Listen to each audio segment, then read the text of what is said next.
Lauren and I met the way people used to meet before dating apps took over, random, almost forgettable, if it hadn't changed the course of my life.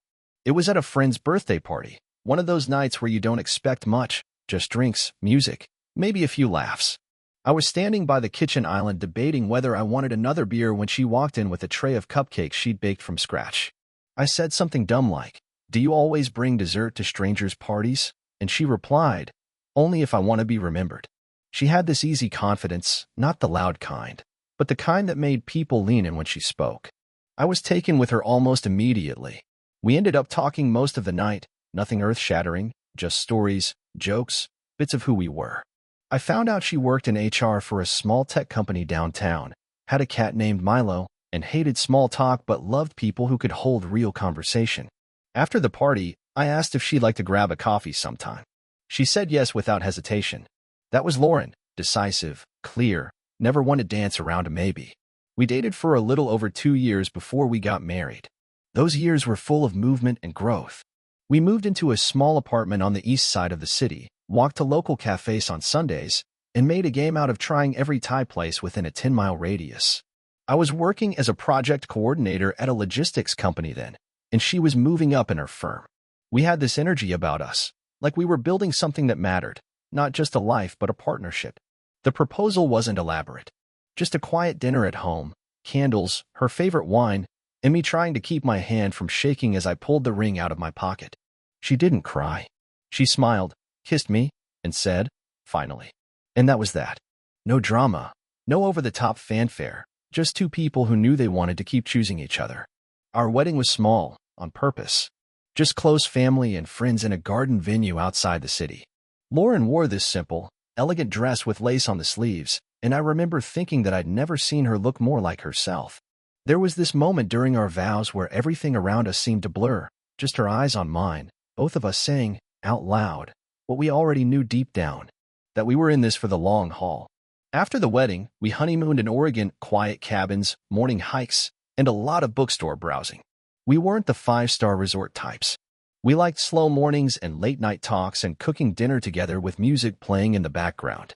Those first years of marriage? They were good. Really good.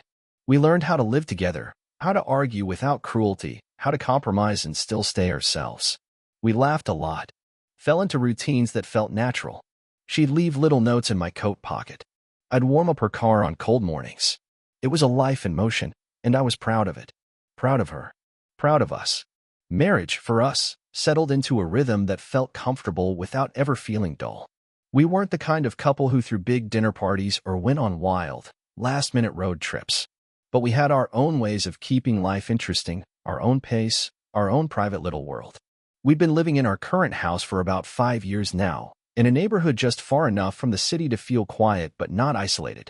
3 bedrooms, a modest backyard, a kitchen that Lauren had slowly transformed into something out of a home design block. She always had an eye for that kind of thing. I handled the yard, the gutters, the leaky faucets. It worked. We divided and conquered. Our weekdays followed a steady routine. I worked full-time managing operations at a supply chain company, structured, methodical work, but I liked the predictability. Lauren was a senior HR coordinator by this point, balancing spreadsheets and hiring calls with the kind of poise that never stopped impressing me. She worked longer hours than I did most weeks, but she was the kind of person who thrived on staying busy. Her calendar was always full. I joked sometimes that I had to schedule time just to see her. Still, we made time for each other. Dinners at home. Walks in the evening when the weather was nice. Sunday morning grocery trips followed by brunch at our favorite little spot down the street. One of those diners with checkered floors and a waitstaff that somehow remembered everyone's name. The staff always assumed we were regulars even when we hadn't been there in weeks. At home, we'd curl up on the couch with different books, sometimes reading aloud to each other if a paragraph struck us as particularly clever or ridiculous. We shared Spotify playlists, sent each other memes during work hours, and left voice notes instead of text when we were too lazy to type. We had our little quirks too. Lauren loved rearranging furniture. Nothing drastic, just enough to keep things fresh, she said. I always teased her about it, but secretly I liked how invested she was in making our home feel alive. I'd often come home to the couch on the other side of the room, or new throw pillows that matched the season. She claimed it kept her grounded. And in return, I'd leave her post-it notes. Funny ones, sweet ones, occasionally just a doodle on the bathroom mirror.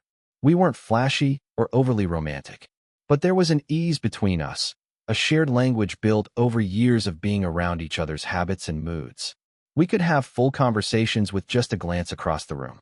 We could go entire evenings without saying much at all and still feel close. That was something I never took for granted. People used to tell me how lucky I was, and I believed it. Looking back on those years, I see them as full. Not perfect, but full. Full of routines, small surprises, shared glances, and quiet satisfaction. We were building something, slowly, day by day. A home. A future. We weren't chasing big moments. We were living in the in-between. And for a long time, that was more than enough. By the time we hit our 10th anniversary, I realized something strange. Not in a bad way, just unexpected. Love had changed. It wasn't the butterflies kind anymore. It wasn't candlelit dinners or stolen kisses in public or spontaneous weekend getaways. It had turned into something quieter, slower, maybe even softer, but no less real. We'd wake up most mornings to the sound of Lauren's alarm, always 5 minutes before mine, buzzing out some upbeat song she swore helped her get out of bed. I usually stayed in bed until she got up and started the shower. Then I'd roll out and head for the kitchen to make her coffee. 2 sugars, a splash of oat milk, and one of those bamboo stirrers she liked over a spoon. We never talked much in the mornings, but it wasn't awkward. It was just the way our day started.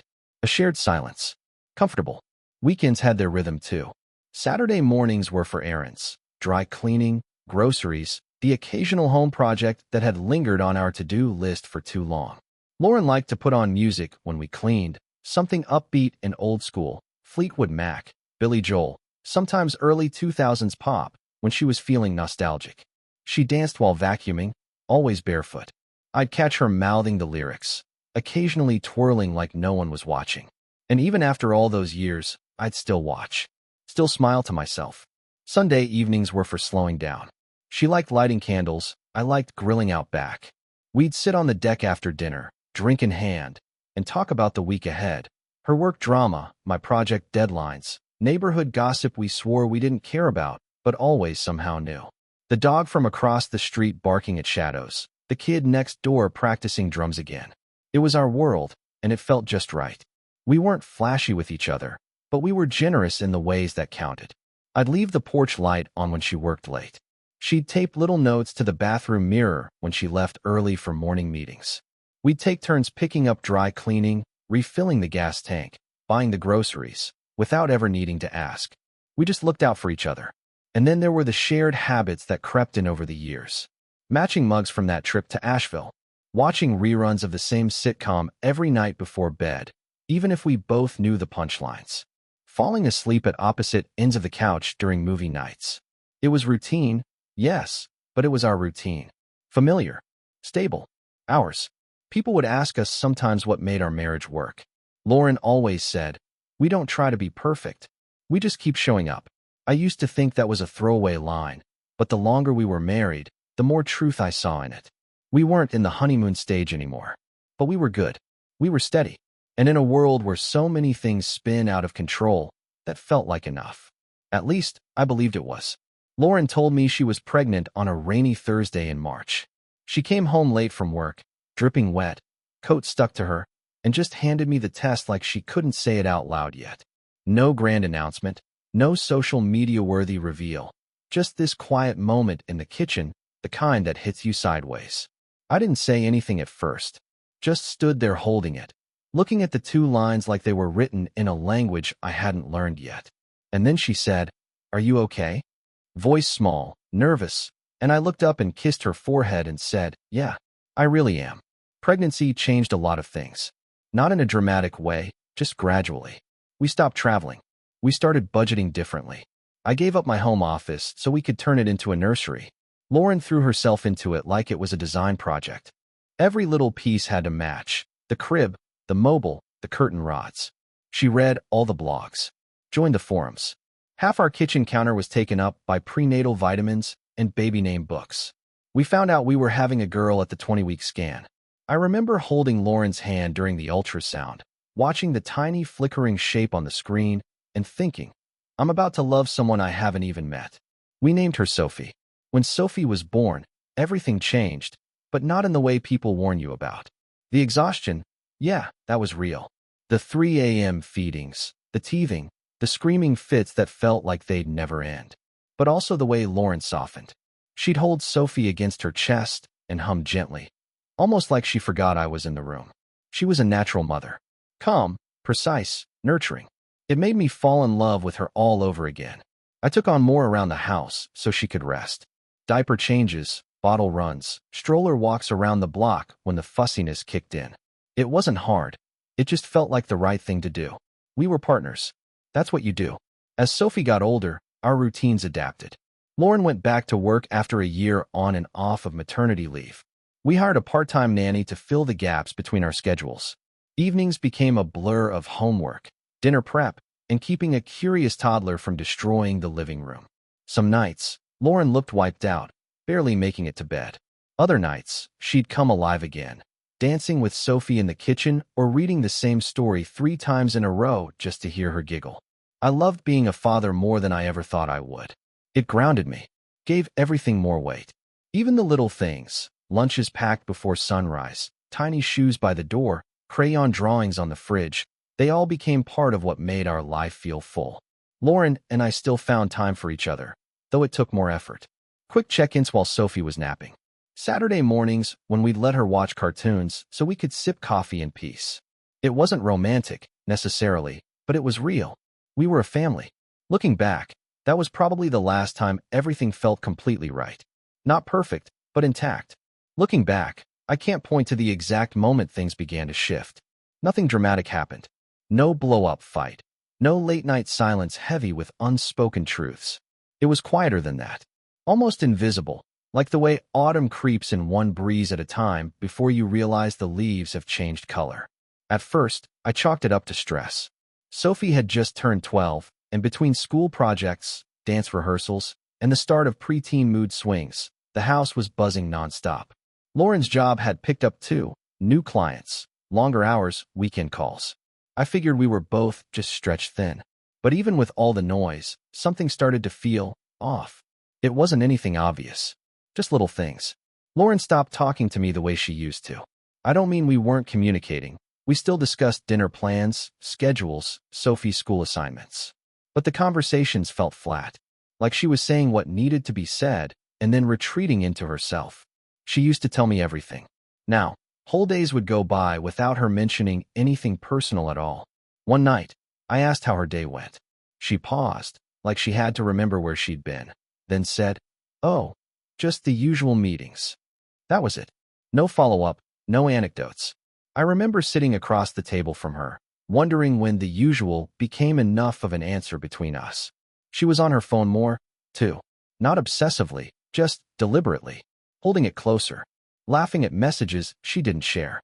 Sometimes she'd turn the screen away when I walked past, not in a sneaky way, but just enough to notice. And she was texting a lot, always typing, tapping, deleting, sending. I never asked who it was. Part of me didn't want to know. Or maybe part of me didn't want to ask yet. There were new clothes in her closet, nicer than usual. A different perfume.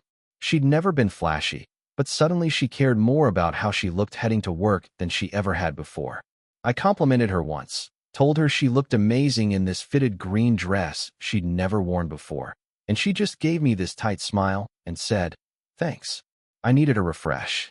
I didn't say anything more. We still shared a bed, but there was space between us now. Not just physically, though that, too, but something else. Something harder to name. She didn't fall asleep with her head on my shoulder anymore. She didn't reach for my hand under the covers. She lay down, turned off her lamp, and that was that. No coldness, just distance. One afternoon, I overheard her on the phone. Nothing suspicious, just the tone.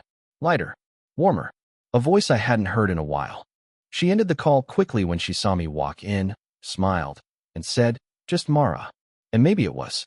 But something in her eyes didn't match the smile. I didn't press. I wasn't suspicious, not really. But something had changed. That much I knew. I couldn't name it.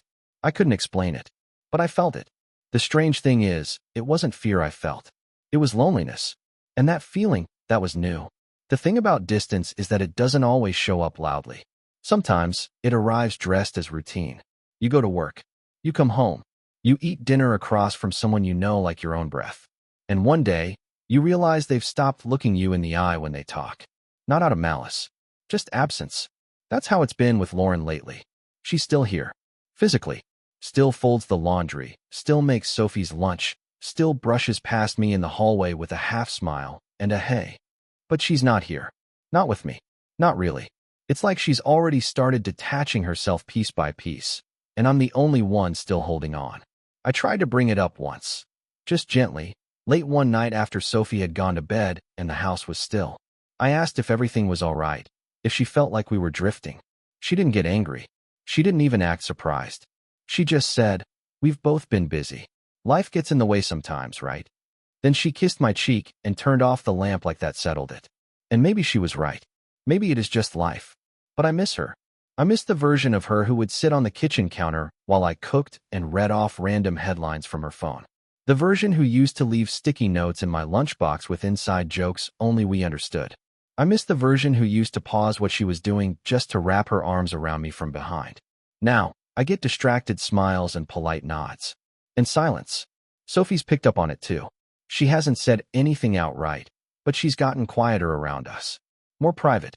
She used to beg for movie nights and family game nights.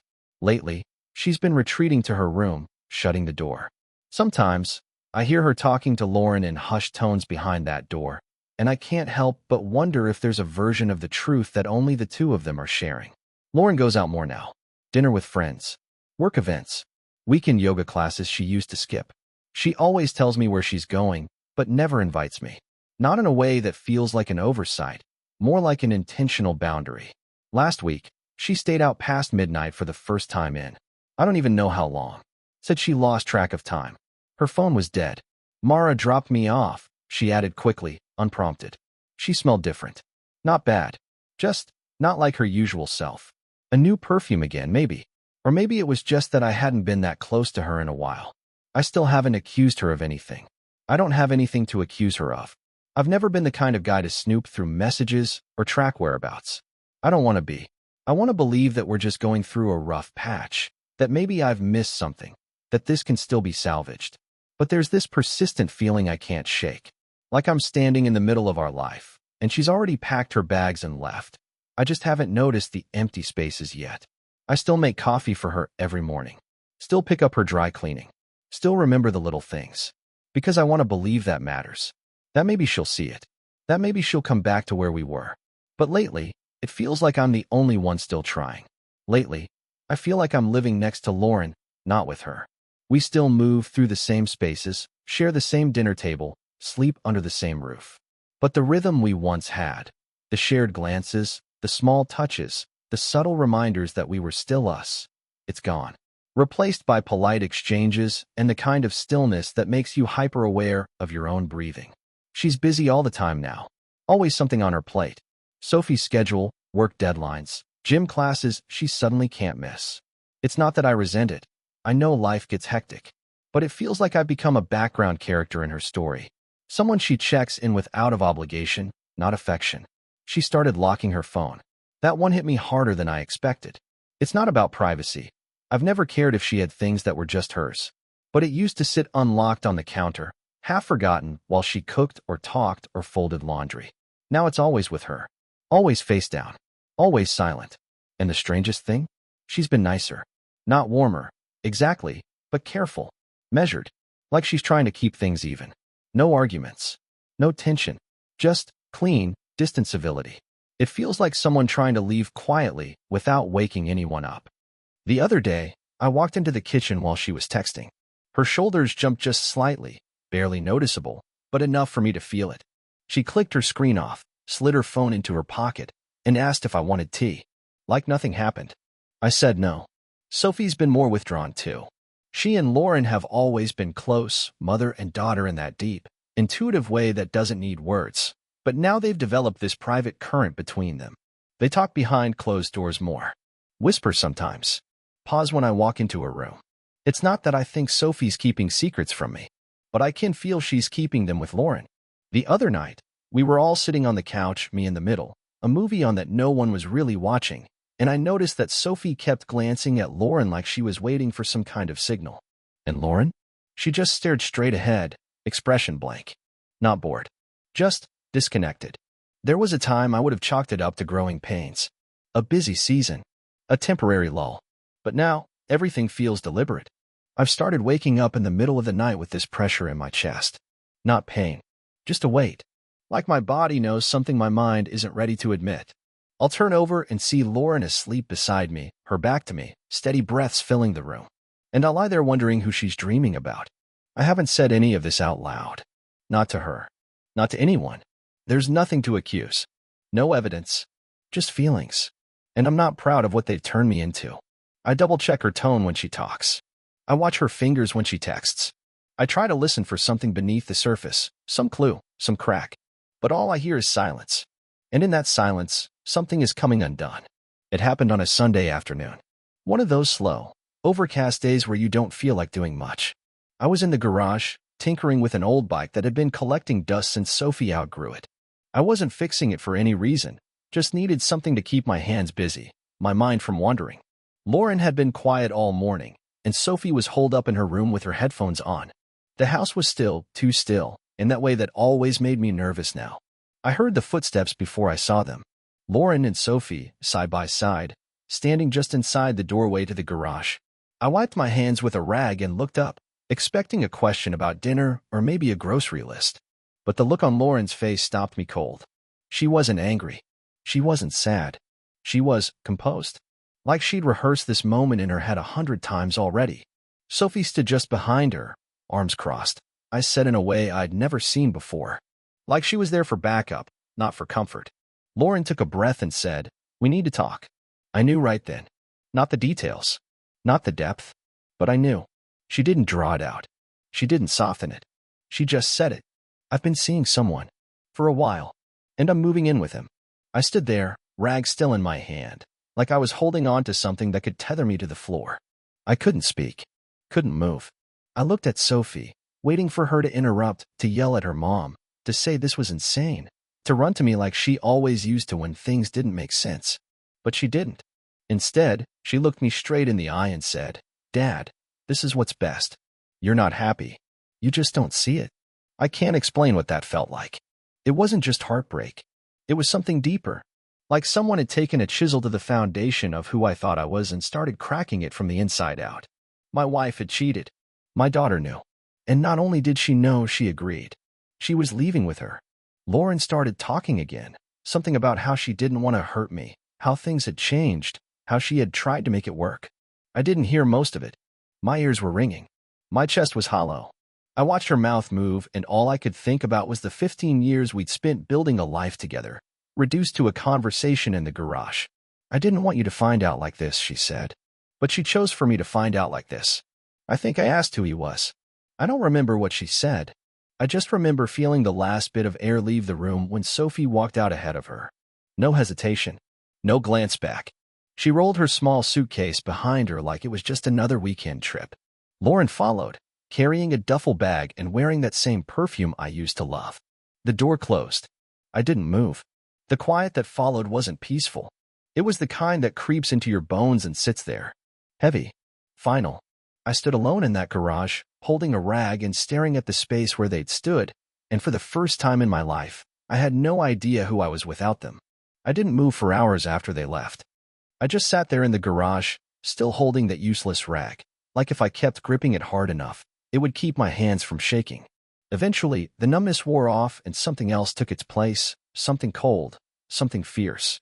I wasn't sad anymore. I wasn't even confused. I was angry in a way I'd never been before. Not loud, not out of control. The kind of angry that gets very, very quiet. The kind that sees everything clearly. I walked into the house and saw it for what it really was now, my house.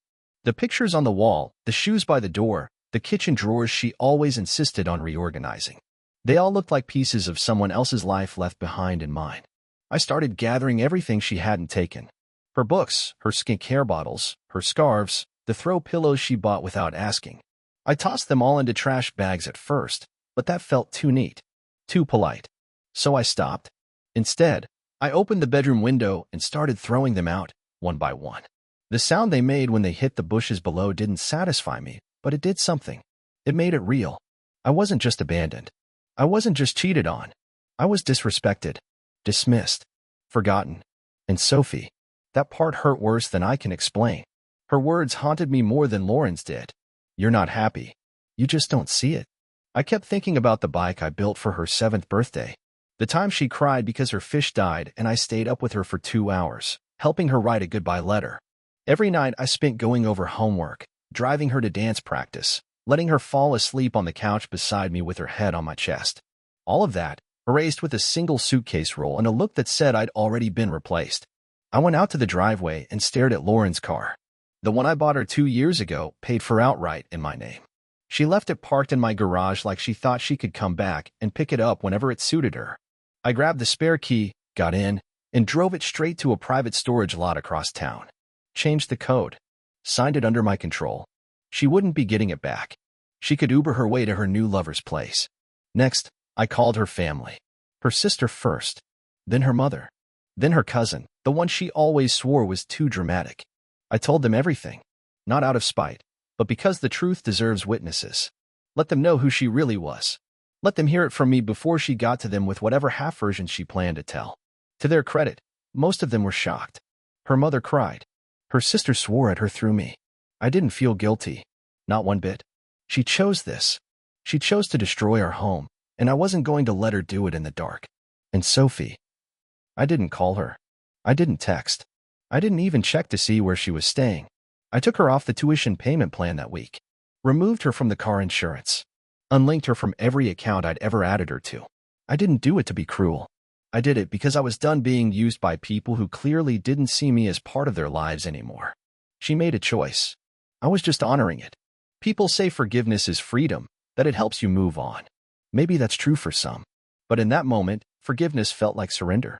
And I wasn't ready to surrender anything else. Not after they took everything from me and expected me to keep smiling. The strange thing about rebuilding your life is how quiet it is. You expect the big moments, dramatic shifts, grand gestures, some kind of cinematic montage. But the truth is, it starts with silence. Waking up in a house that feels too big, walking into a kitchen that still smells like someone else's shampoo, opening drawers filled with memories you didn't ask to revisit. That's where it begins. The first few weeks after Lauren and Sophie left were hollow. I worked, I slept, I ate when I remembered to. There were days I didn't speak out loud until evening. The house stayed clean, almost obsessively so. Not because I cared, but because it gave me something to do with my hands. When you're that deep in hurt, motion is the only thing that feels like progress. But little things started shifting. Subtle things. I stopped keeping my phone near me all the time. I stopped looking at the front door every time a car pulled into the street. I stopped hoping for a knock, or a message, or some impossible apology. I started living in now, not in what if. I cleared the last of Lauren's things out of the house. Gave away some, tossed the rest. I repainted the bedroom something completely different, a cool slate gray with new curtains. It was a small rebellion, but it felt like reclaiming oxygen. Like I could finally breathe without her scent in the air. I started going back to the gym. Nothing impressive, just showing up, moving my body, letting the noise of weight machines and treadmills drown out the thoughts. I didn't go there to transform myself. I went because I needed to feel real again. Not betrayed. Not forgotten. Just real. And then there was Emma. I met her at the hardware store of all places. She was arguing with a shelf stocker about drill bits, something about the wrong size, the wrong material. I stepped in and offered a suggestion, not to impress her, just because I actually knew the answer. She turned to me, raised an eyebrow, and said, "You sound way too confident for a stranger." But she smiled when she said it. We ran into each other again a week later, same store, different aisle. This time I asked if she wanted coffee, and she said yes without hesitation. I didn't expect much. I wasn't looking for anything. But there was something about her. She was sharp, direct. She didn't ask too many questions, but didn't avoid eye contact either. We talked for 2 hours that first afternoon, about our jobs, our lives, what we both didn't want anymore. No filters. Just two people who'd seen enough to skip the pretending. We've been seeing each other casually since then. I haven't told her everything, not yet. But she knows I've been through something hard. And she hasn't asked me to perform or explain. She just shows up. Brings over food sometimes. Sends me links to old songs she thinks I'll like. Laughs at my bad jokes like they're not bad. It's not love. Not yet. But it's something. And for now, that's enough. I don't think I'll ever be the man I was before all this. I don't want to be. That man spent too much time trusting people who couldn't see him. This new version? He's learning how to choose better, how to move with intention, how to stop building his worth around people who only want him when it's easy. I'm not whole yet, but I'm getting there. And for the first time in a long time, I don't feel lost. It's been almost a year since they left. Sometimes I still forget. I'll be at the grocery store and catch myself reaching for the granola bars Sophie liked, or the shampoo Lauren used to swear by. I'll pause, hand hovering, before remembering those small choices don't matter anymore. And yet, in a strange way, those moments don't sting like they used to.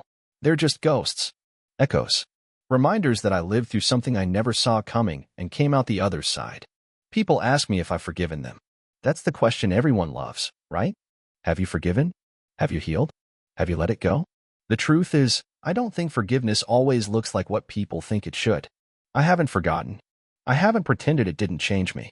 But I don't carry the weight of it anymore. I don't replay that moment in the garage over and over. I don't wonder what I could have done differently. And that, to me, is its own kind of peace. I haven't spoken to Lauren since she left. She sent a few texts in the weeks after, mostly about logistics.